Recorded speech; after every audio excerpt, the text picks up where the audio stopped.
PLSE gained 59% yesterday, the 6th of February 2026. Volume was 2.83 million shares. 50-day average is around 231,000. So its effective float is around, is a tiny one. It's a tiny one. You can see that.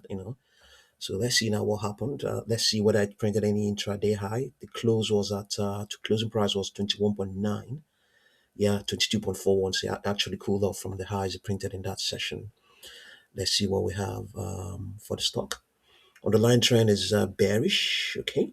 And the extrapolation of its 3-day moving average is indicating that higher prices may remain in place up till, let's see, higher prices may remain in place up till the 10th, Tuesday the 10th. After that, we might see a contraction, and then the uptrend may resume. After that, uptrend is expected to resume from the 11th of March. That's a long time to come. There's no guarantee that that will be the case.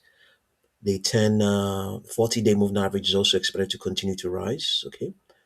Let's see now. Projections are currently saying $16.8. It's a pullback. It's a downward projection. Momentum is expected to remain elevated up till Tuesday, day 10th. Then after that, we are looking at the prospects of a decay of the momentum. Maybe might begin to pick up again when the uptrend, uh, if the uptrend resumes, if everything remains as this extrapolation is indicating, momentum may also pick up as well. Okay, so we have been able to gather all the data on this daily chart, and we have got it digested on Claude. But let's see, there was some news behind its spike yesterday. Positive data from a cardiac catheter study. Let's see. The company said the study of the NPAWS cardiac catheter showed a 100% procedural success rate after 6 months and 96% after 1 year. About 1.3% of patients in the study had a serious adverse effect related to the study's primary endpoint. Okay, these 6 and 12-month data demonstrate a strong safety profile while highly effective and durable PVI achieved with the non-pulse cardiac catheter ablation system, suggesting this system has the ability to considerably advance the treatment of atrial fibrillation. Okay, yeah, amongst other things. So coming back to the analysis of what we have.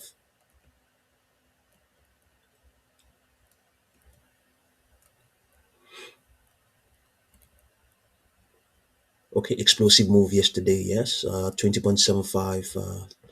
51.5% daily move, close above all daily market grid resistances. Prices started 1.4% above the 10-day moving average and 1.4% above its 200-day moving average. This is a parabolic extension requiring careful risk management. Yes. Okay, so we have there two market grids, the 4-hour market grid and the daily chart market grid. Okay, given the close at 20.75, price is trading above the entire structure. Okay, but in the market grid, in the 4-hour market grid, is within that structure. So this is the current support is 20.11. R1 is 21.45. 55% probability within 1 to 3 sessions. 22.15 to 35% probability. It has actually already printed $22 and some fraction. Key reversion probabilities return to 14.69, 65% probability within 5 to 10 trading sessions. Test of daily RXT will be 60%. Okay, as profit taking occurs. Gap fill to 14.95. Okay, 70% probability.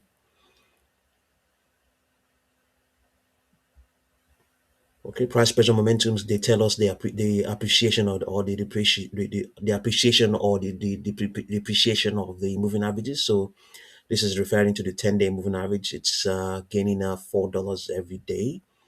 They also have derivatives. This first derivative tells us about the buying pressure or the selling pressure, and then the second derivative tells us the pace. Okay, so accelerating but second derivative negative. 10-day moving average gaining $4 a day with this will rapidly moderate. Okay, yeah, much more second derivative positive. Everything is in trend mode. Everything is apart from the 200-day moving average, which is neutral. Trend mode is from 0.25. So any moving average that is appreciating or appreciating by 25 cents is trending. Okay. Momentum verdict. Short-term exhaustion probable, but intermediate trend strengthening. Okay. Trade setup. This is not a recommendation at all. If you apply it, you may lose money. Okay. So this is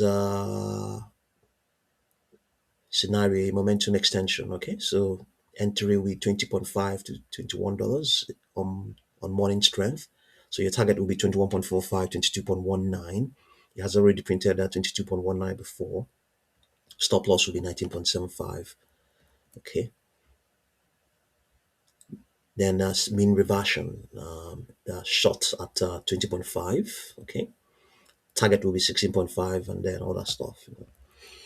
So long term trade 3 to 8 weeks. Okay, entry will be 16 to 16.8. That's the first buy zone. The second buy zone is the 14.5 to $15. And the targets will be 19 to 20, 22 to 23. Okay.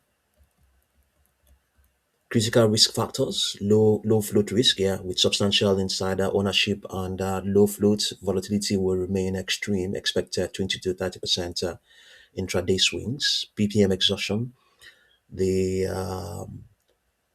10-day moving average gaining $4 every day with a second derivative, negative second derivative signals imminent consolidation pullback. Do not chase at $20. Yes, extended valuation at 1% above all moving averages creates a rubber band snapback risk. Volume spike 2.84 million, likely multiple times average. Yeah, it is. Yes, suggests climatic action. Yeah, conservative wait for 16. This is recommended approach, but also not a recommendation. Wait for 16 to $17 consolidation, 65% probability. Aggressive scalp 20.75 to 21.45 with tight stops, or short 20.5 plus 20.5 dollar plus targeting $17.8. That's for shorting. Position size and use 30 to 50% of normal size, giving extreme volatility and extended technical condition. The fundamental story is compelling, but the technical setup demands a patience for better entry points. Okay, see what you make of PLSE, and thank you very much for watching this video.